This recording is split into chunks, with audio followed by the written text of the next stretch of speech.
आप शिव संगिनी हैं माता। मैं अपने आराध्य भगवान शिव के दर्शन के लिए, वह उनकी पूजा आराधना के लिए तरस रहा हूं। आप ऐसा कोई उपाय करें माता कि मैं अपने उस नित्य नियम का पालन कर सकूं।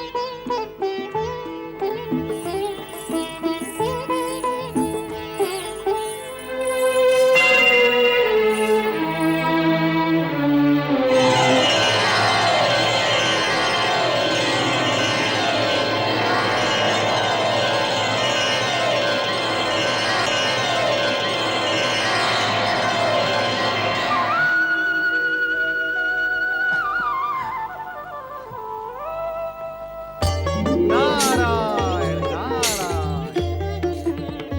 हे परमपिता, अपने पुत्र नारद का प्रणाम स्वीकार करें। मेरा अभिप्राय आपका ध्यान भंग करने का कदापि नहीं है। तो फिर क्या अभिप्राय है तुम्हारा? विवश हूं।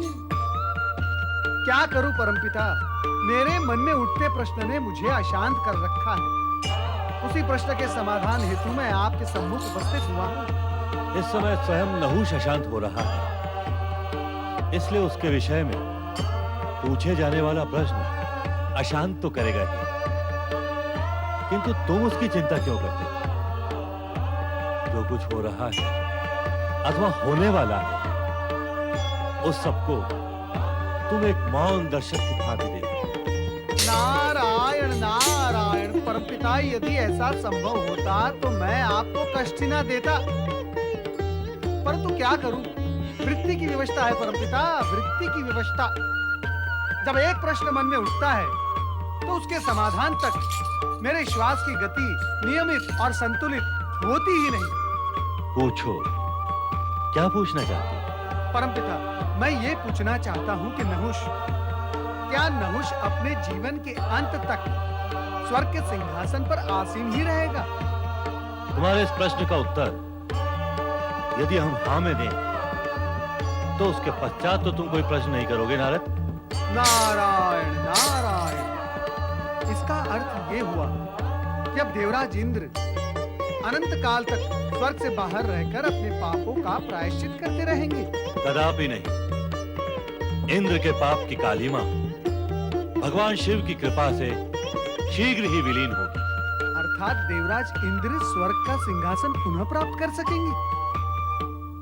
किंतु नहुष यदि स्वर्ग के सिंहासन पर जीवन के अंत तक आरूढ़ रहेंगे, परमपिता, फिर देवराज इंद्र। हमारे कथन का तुम जो चाहो अर्थ निकाल सकते हो, पर अब हम तुम्हारे किसी भी प्रश्न का उत्तर नहीं देंगे। अनेक प्रश्नों के उत्तर मिल गए परमपिता, मैं चला। नारायण नारायण।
देवराज, इस सिंहासन पर सदा इंद्राणी विराजमान होकर इसे सुशोभित करती रही हैं।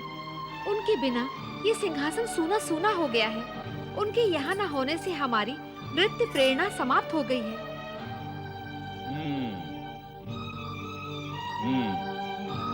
तुम जा सकती हो।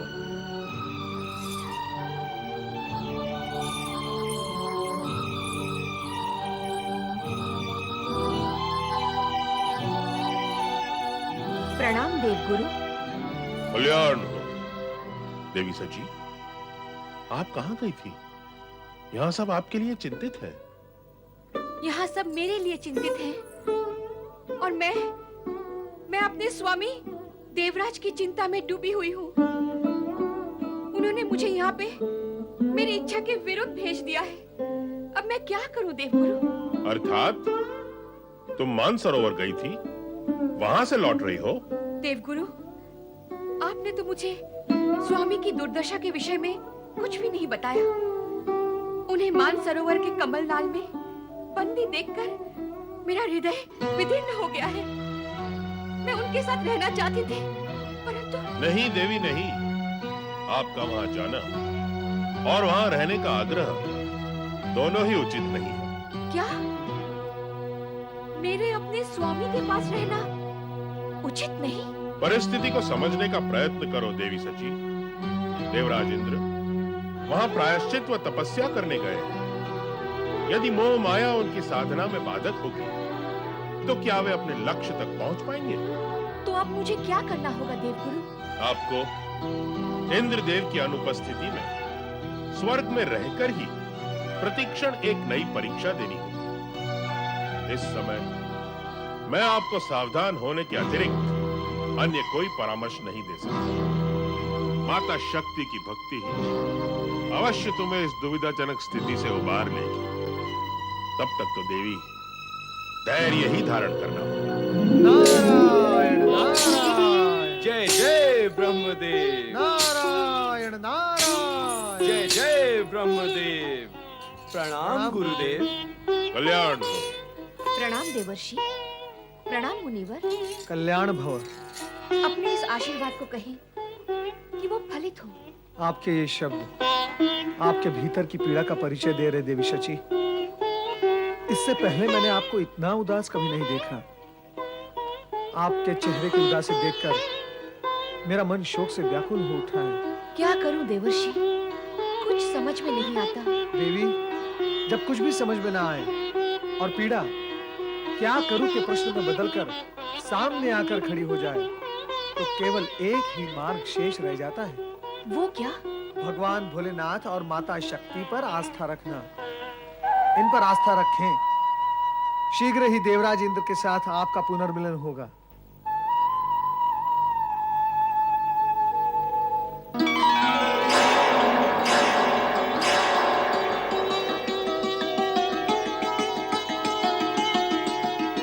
स्वर्गाधिपति देवराज नहुष, आपके स्वर्गाधिपति बनने के पश्चात आपको बधाई देने के लिए हम पहली बार स्वर्ग में आए हैं, किंतु आपने हमारी ओर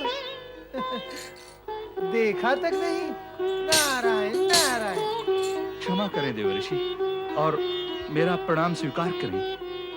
देवगुरु बृहस्पति को भी मेरा प्रणाम निवेदन है। कल्याण हो। देवी सची, देवराज नहुष से भेंट का संभवतः ये आपका पहला अवसर है। प्रणाम प्रणाम देवगुरु। देवगुरु, मैं अकेले में आपसे कुछ निवेदन करना चाहता हूं। नारायण नारायण। देवराज नहुष, आप देवगुरु से मनचाहा वार्तालाप करें, किंतु हमारी बधाई स्वीकार कर हमें विदा करें। प्रणाम गुरुदेव। तनिक ठहरे देवऋषि, आप हमारे सम्मुख पहली बार स्वर्गलोक आए हैं। हमें स्वागत सत्कार का अवसर तो दें। नारायण नारायण। देव गुरु के दर्शन हो गए, आपसे मिलन हो गया, बस मन आनंदित हो गया। क्या सत्कार में अधिक आनंद होता है? नारायण नारायण। जय जय ब्रह्मदेव। नारायण नारायण। जय जय ब्रह्मदेव। मित्र नारद, इतने अधिक समय के पश्चात आपसे मिलन हुआ है और आप इतना शीघ्र जा रहे हो। थोड़ा समय मेरे साथ भी बिताओ, मुझे भी तुमसे बहुत कुछ कहना है। मित्र पर्वत, तनिक ध्यान पूर्वक विचार करो। तुम्हें भी लगेगा कि स्वर्ग का वातावरण परिवर्तित हो गया है। ऐसे में सावधान रहना आवश्यक है। मैं तुमसे फिर कभी मिलूंगा। इस समय विदा चाहूंगा। नारायण नारायण। देवराज, आप हमसे कुछ कहना चाहते थे, किंतु आप तो मौन खड़े हैं। कहे, क्या कहना चाहते हैं? हम आपसे कुछ समय पश्चात मिलेंगे देवगुरु।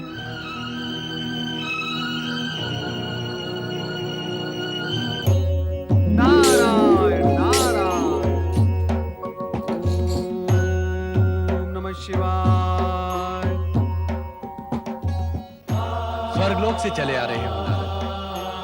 कहो, क्या देखा वहां तुमने? हे भोलेनाथ, जो रचना आपने वहां की है वो सब देखी, किंतु स्वर्ग का परिदृश्य इतना बदल जाएगा ये तो किसी ने सोचा भी नहीं होगा। ये बताओ, जो कुछ देखा उसका निष्कर्ष क्या निकाला तुमने? निष्कर्ष? निष्कर्ष के विषय में मैं क्या कहूं, और कहूं तो क्या कहूं। देवराज नहुष आपके परम भक्त जो हैं। देवराज नहुष के प्रति कोई असंतोष है तुम्हारे मन में? नारायण नारायण। नहीं प्रभु, असंतोष तो नहीं है, किंतु विचार अवश्य है कि शिवभक्त नहुष की दृष्टि में अचानक इतना परिवर्तन कैसे आ गया। यह आश्चर्य का विषय है। इसमें आश्चर्य कैसा नारद? भक्त जब भाग्यवान बन जाए तो केवल दृष्टि ही नहीं, विचार, व्यवहार, विश्वास सभी कुछ बदल जाते हैं। नहुष अनिच्छा से स्वर्गलोक गए थे। उनके मन में भी आशंका थी कि स्वर्ग जाते ही वे धर्म विमुख हो जाएंगे। अब वही आशंका सत्य का रूप लेके साकार हो रही है। हे भोलेनाथ, तो क्या आप उन्हें अधर्म के मार्ग पर बढ़ने से रोक नहीं सकते? स्वर्गलोक भोग विलास की लीला भूमि है, जहां धन, वैभव, संपन्नता, रूप, आकर्षण, मादकता ये सब वर्तमान होते हैं। वहां सदा भोग की इच्छा प्रबल रहती है, और जहां भोग की इच्छा का प्राबल्य हो वहां धर्म प्रवेश करता ही नहीं, करे तो अधर्म में परिवर्तित हो जाता है। नहुष भी स्थान और वातावरण के प्रभाव से अछूते कैसे रह सकते हैं? स्थान के कुप्रभाव से बचने के लिए ही तो साधु सन्यासी नगर ग्राम त्याग कर हिमालय के एकांत में तपस्या करने जाते हैं। हम भी वैराग्य प्राप्ति के लिए कैलाश को अपना आवास न बनाते हैं। समझ गया प्रभु, मैं समझ गया। स्वर्ग के रूप लावण्य, सौंदर्य और आकर्षण से पूर्ण वातावरण ने नहुष के मन को परिवर्तित कर दिया है। परंतु हे भोलेनाथ, इसका परिणाम क्या होगा? वही जो होता आया है और जिसे सदा तुमने देखा है। वैसे इस सरल सत्य को तुम ही क्या, संपूर्ण जगत जानता है कि अच्छाई का परिणाम शुभ और बुराई का परिणाम अशुभ ही होता है। धन्य है प्रभु आपकी लीला। अब मुझे देवराज नहुष के विषय में कुछ नहीं पूछना। कृपया आप मुझे आज्ञा दें।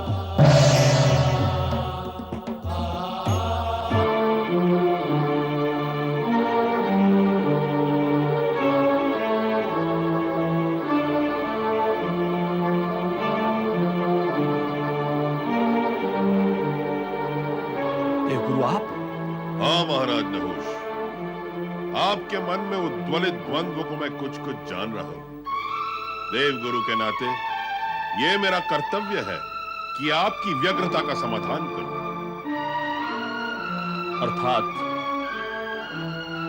अर्थात आप ये जान गए हैं कि मेरे मन में किस भांति का द्वंद्व उठ रहा है? नहीं महाराज, मैं वो तो नहीं जान सका हूं, केवल अनुमान लगा सका हूं कि आप व्यग्र हैं।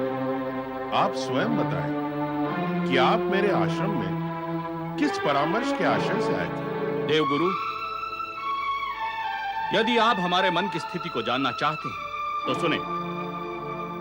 हम ये जानना चाहते हैं कि स्वर्ग के सिंहासन पर बैठने वाले देवराज का इंद्रानी सची पर भी अधिकार है अथवा नहीं। बस हम यही बात आपसे पूछना चाहते हैं।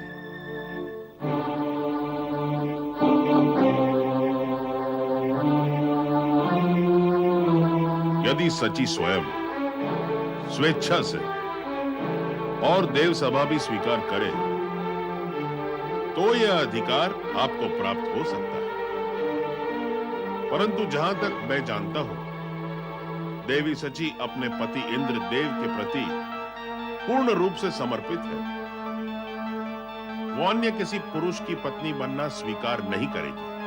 और यदि हम अपने अधिकार का प्रयोग करें तो स्वर्ग और स्वर्ग में रहने वालों पर असुरों ने अनेक बार बल प्रयोग किया, परंतु हर बार उन्हें स्वर्ग से पलायन करना पड़ा। आप जैसा धर्मात्मा, नीतिवान, न्यायप्रिय महापुरुष असुरों के समान बल प्रयोग करे, इस पर मैं विश्वास नहीं कर सकता। हम आपके विश्वास की रक्षा करेंगे देवगुरु, और वही करेंगे जो हमारे योग्य हो। मैं और समस्त देवगण आपसे यही आशा रखते हैं। मुझे आज्ञा दें।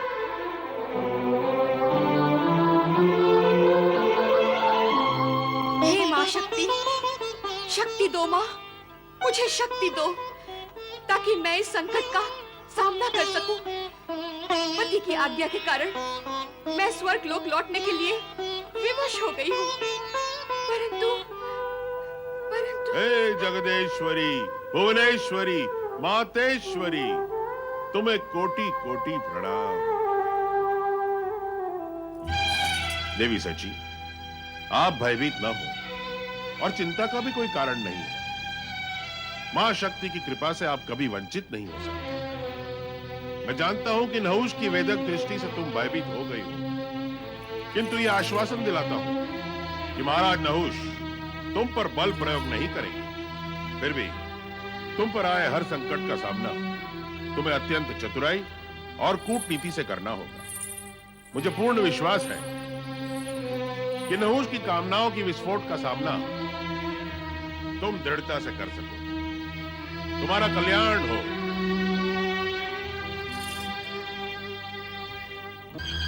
अब मुझे निश्चित ही चतुराई और कूटनीति से नहुष का सामना करना पड़ेगा।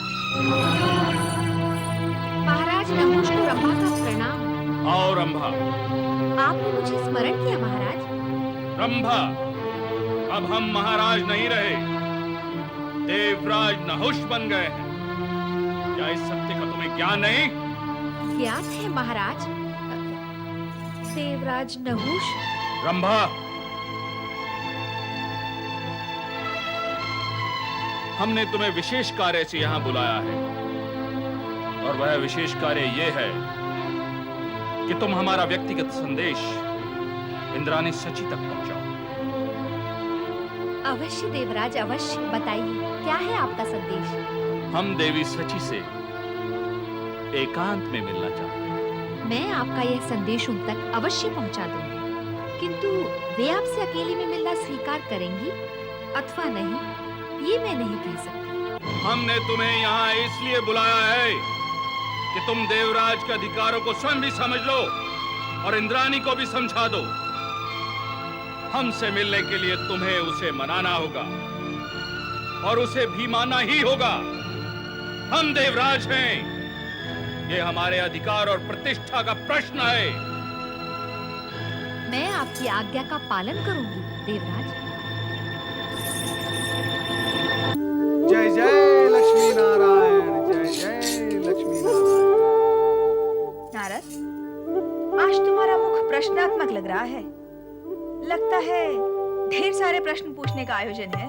नारायण नारायण। नारद के जन्म का प्रयोजन ही प्रश्न करना है माता। अपने से बड़ों से प्रश्न करते रहना और छोटों को उत्तर देते रहना, यही नारद के जीवन का मूल उद्देश्य है। माता, प्रश्न करना ये तो मेरी विवशता है। नारद, प्रश्न पूछने से पूर्व ही हमारी प्रशंसा भी कर दी। चतुर तो तुम हो ही। कहो, क्या प्रश्न पूछना चाहते हो? कहीं तुम देवराज बने नहुष के विषय में तो नहीं जानना चाहते? नारायण नारायण, अंतर्यामी तो आप हैं ही। अब अधिक मैं क्या कहूँ? क्या भगवान शिव से इस विषय का समाधान पाकर भी तुम्हें संतोष नहीं हुआ नारद? नित्य नवीन जिज्ञासाएं मन के उपवन में जन्म लेती रहती हैं प्रभु। मैं नहुष के विषय में नहीं, पतिव्रता देवी शची के विषय में चिंतित हूँ। क्या वे नहुष के मन में उठती हुई कामनाओं को शांत कर पाएंगी? तुम्हारी चिंता अकारण है नारद। नारी पतिव्रता हो और मन में ठान ले कि किसी भी पराये पुरुष की छाया को भी अपने शरीर से स्पर्श नहीं करने देगी, तो उसके इस निश्चय को विधाता भी नहीं डिगा सकता। और फिर मां शक्ति की कृपा और पतिव्रत्य का बल शची के साथ है, तो फिर चिंता कैसी नारद? किंतु भगवान, नहुष के मन में मलिनता समा चुकी है।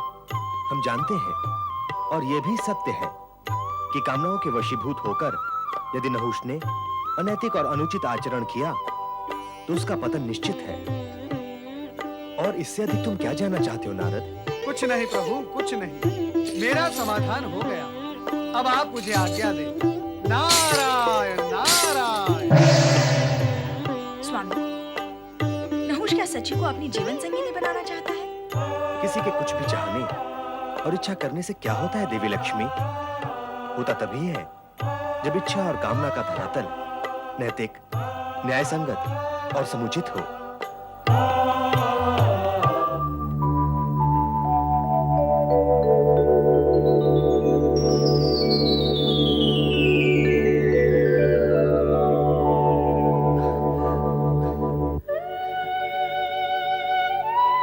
आपका संदेश पाकर मैं यहाँ एकांत में उपस्थित हो गई हूँ। कहिए देवराज नहुष, क्या आज्ञा है मेरे लिए? देवी सची, मैं आपके विषय में अधिक नहीं जानता। किसी भी पुरुष के लिए पर नारी के विषय में अधिक क्या कम जानना भी उचित नहीं है देवराज। चंचल वृत्ति के पुरुष ही पराई नारी के विषय में जानने के लिए उत्सुक होते हैं। आप जानती हैं हमने आपको यहाँ क्यों बुलाया है? पराई नारी को इस प्रकार एकांत में बुलाना भी सद्पुरुषों के लक्षण नहीं है।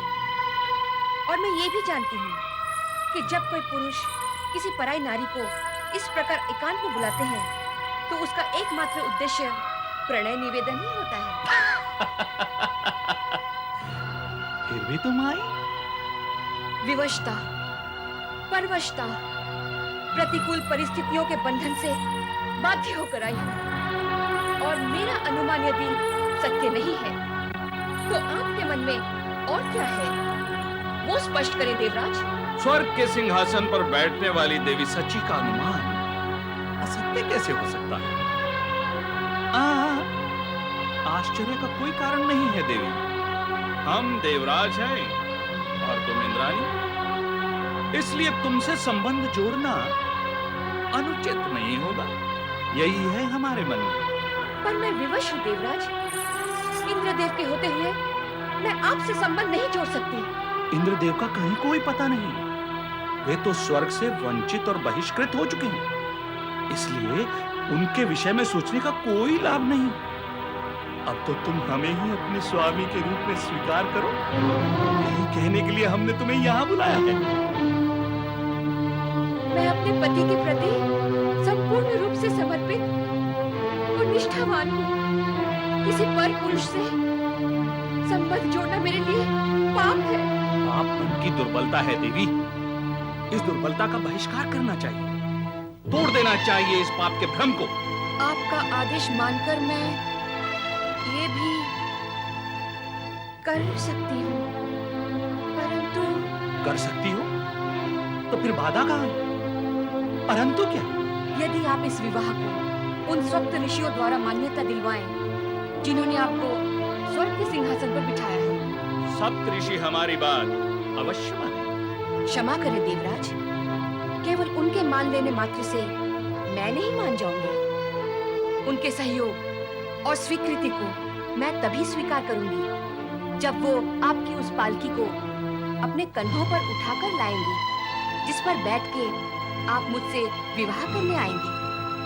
हमें ये भी स्वीकार है। तुम केवल एक बार अपनी स्वीकृति दे दो।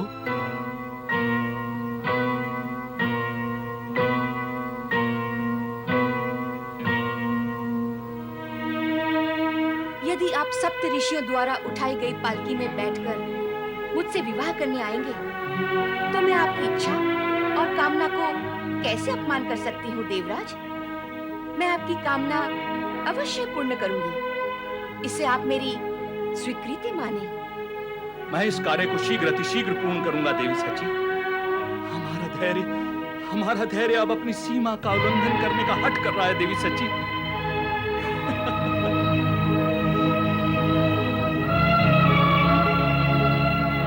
हे मां शक्ति, सदा मेरी रक्षा करना।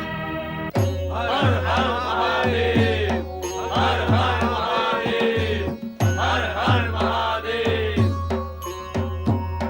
देवादिदेव, हमारे सम्मुख एक विकट धर्म संकट आ पड़ा है।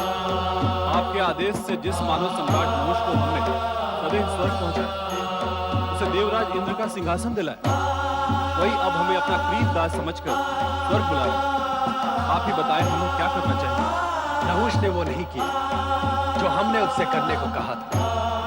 उसने वो किया जो हमें कभी प्रिय नहीं लग सकता। अप्रिय कर्म करने वाला प्राणी हमारा प्रिय कैसे हो सकता है? वो वासना और चरित्रहीनता के दलदल में फंस गया है। ऐसा प्राणी हमें अप्रिय लगता है। हमारे लिए क्या आज्ञा है भगवान? दुष्ट को दंडित करने के लिए आज्ञा की क्या आवश्यकता है? जिसे मर्यादा का ध्यान नहीं, उसका ध्यान रखने की क्या आवश्यकता है? जिसे चरित्र से प्रेम नहीं, उससे प्रेम कौन करेगा? जो धर्म का पक्षधर नहीं, उसका पक्ष कौन लेगा? जो नीति के विरुद्ध आचरण करे, उसका विरोध तो सभी करेंगे। अतः ऐसी स्थिति में आप सभी उसके साथ वही व्यवहार करें जो समय, नीति, न्याय, धर्म और लोक व्यवहार कहता है। किंतु क्या ऐसा व्यवहार करके हम आपकी इच्छा का विरोध नहीं करेंगे? यही दुविधा हमें आप तक ले आई।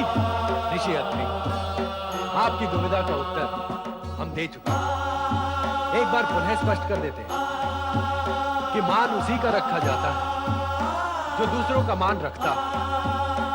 जो प्राणी सावधान करने पर पतन का मार्ग अपनाए, वो निश्चित रूप से दंड का अधिकारी है। हम आप सबको निर्देश देते हैं कि आप अपनी दुविधा का त्याग कर अपने कर्तव्य का पालन करें। जैसी आपकी आज्ञा भगवान।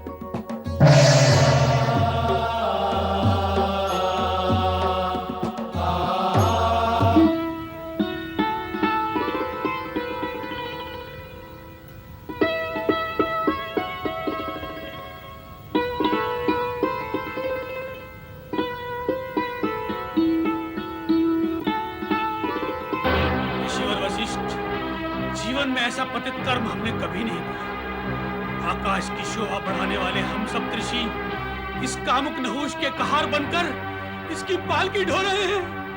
हमने नहुष को स्वर्ग के सिंहासन पर बिठाया और उसने हमें इस दुर्गति पर पहुंचाया कि आज पालकी पर हम उसे बिठाकर ढो रहे हैं। हमें इंद्राणी सच के पास पहुंचने की शीघ्रता है और तुम पग ना उठाकर आपस में वार्ता कर रहे हो। लाज नहीं आती है तुम्हें? नहुष, हम तेरे सेवक नहीं हैं।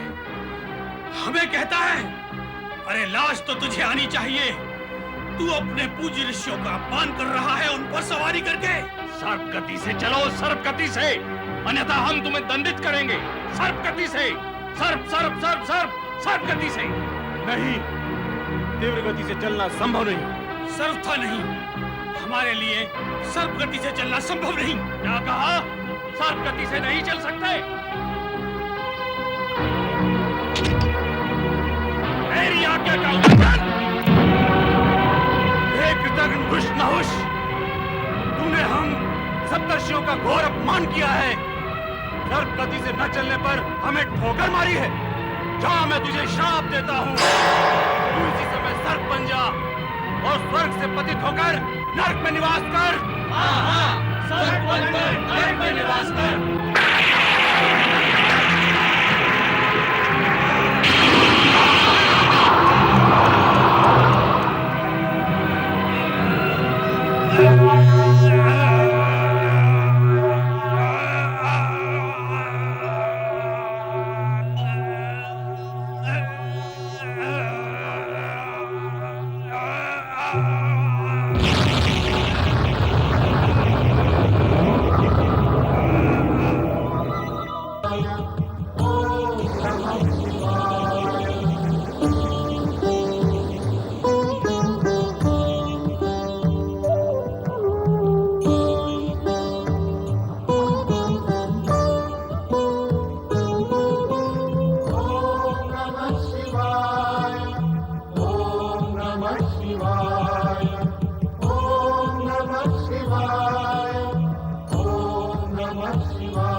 देवराजेंद्र, हम तुम्हारी तपस्या से प्रसन्न हैं।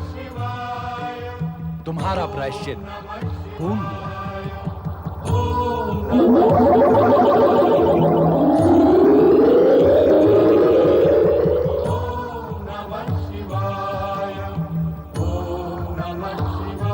अपनी तपस्या के पुण्य से तुम बाधा से मुक्त हो गए।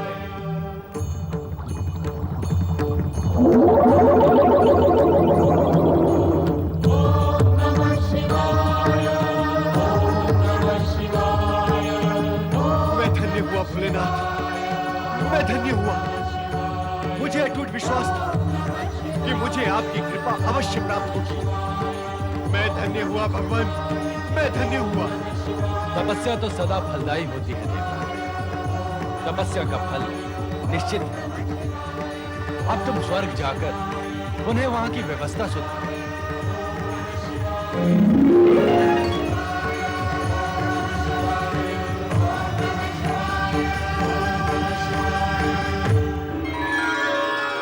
स्वर्गाधिपति देवराज इंद्र की जय। स्वर्गाधिपति महारानी इंद्राणी की जय। स्वर्गाधिपति देवराज इंद्र की जय। देवराज इंद्र, महारानी इंद्रानी स्वर्ग के सिंहासन पर पधारे हैं।